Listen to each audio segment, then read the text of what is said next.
సింహం మరియు తెలివైన నక్క.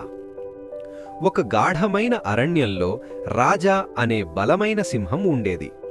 అది చాలా శక్తివంతం, గర్జనతో అరణ్యమంతా ఉలికిపడేలా చేసేది. అన్ని జంతువులు దాని నుండి భయపడేవి. రాజా ప్రతిరోజూ వేటాడేవాడు. తనకు అవసరం లేనంత జంతువులను కూడా చంపేస్తుండేవాడు. అలా అరణ్యంలో భయం పెరిగింది, నిశ్శబ్దం పెరిగింది. ఒకరోజు జంతువులు నది దగ్గర గుప్తంగా సమావేశమయ్యాయి. ఇలా కొనసాగితే మనలో ఎవ్వరూ బతకము అని జింక చెప్పింది.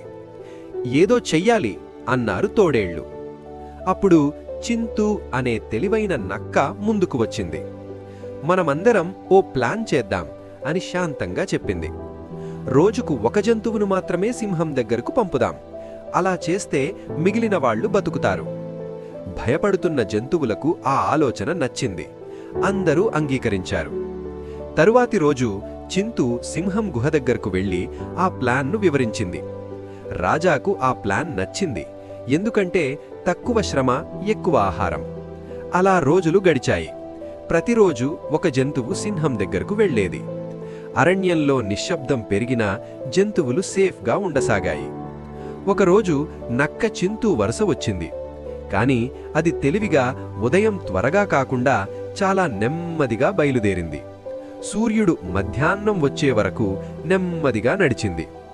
చివరకు గుహ దగ్గరకు చేరేసరికి రాజా గర్జిస్తూ కోపంతో అన్నాడు, "ఎక్కడికి వెళ్ళావ్?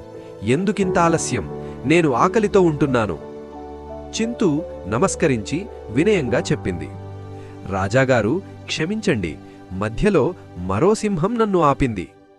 రాజా కన్నులు పెద్దవయ్యాయి. "మరో సింహమా?" అంటూ గర్జించాడు. చింటూ నక్క ప్రశాంతంగా కొనసాగింది.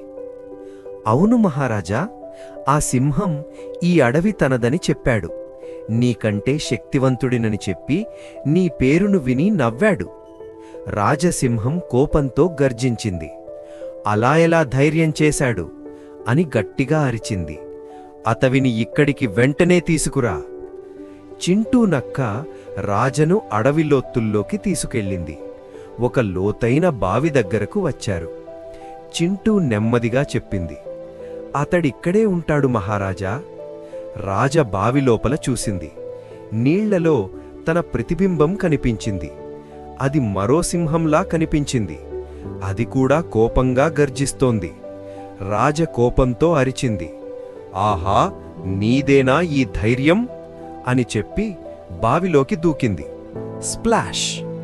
రాజసింహం బావిలో పడిపోయి మళ్లీ బయటకు రాలేదు. చింటూ నక్క బావిలోపల చూసి మెల్లగా చెప్పింది, "తెలివి లేకుండా బలం ఉండటం ప్రమాదం." ఆ రోజు తరువాత అడవి మళ్లీ జీవంతో నిండిపోయింది.